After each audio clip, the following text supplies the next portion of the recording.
हनुमान, बालपन, शिक्षा एवं शाप। हनुमान जी के धर्म पिता वायु थे, इसी कारण उन्हें पवन पुत्र के नाम से भी जाना जाता है।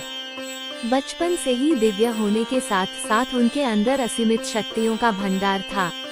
बालपन में एक बार सूर्य को पका हुआ फल समझकर उसे खाने के लिए उड़कर जाने लगे। उसी समय इंद्र ने उन्हें रोकने के प्रयास में वज्र से प्रहार कर दिया। वज्र के प्रहार के कारण बालक हनुमान की ठुड्डी टूट गई और वे मूर्छित होकर धरती पर गिर गए। इस घटना से कुपित होकर पवन देव ने संसार भर में वायु के प्रभाव को रोक दिया, जिसके कारण सभी प्राणियों में हाहाकार मच गया।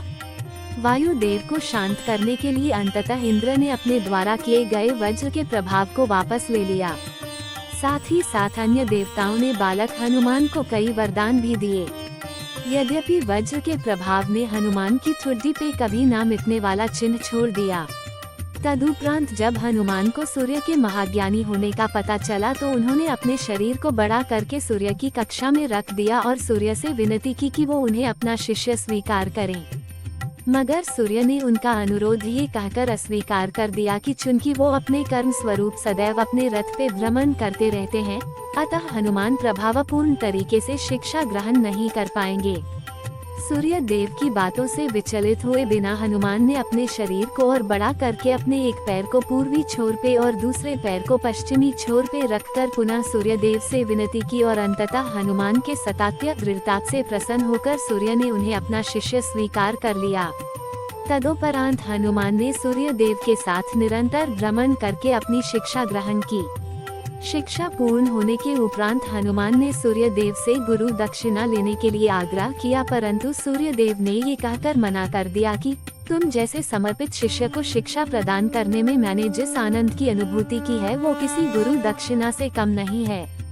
परंतु हनुमान के पुनः आग्रह करने पर सूर्य देव ने गुरु दक्षिणा स्वरूप हनुमान को सुग्रीव धर्मपुत्र सूर्य की सहायता करने की आज्ञा दे दी।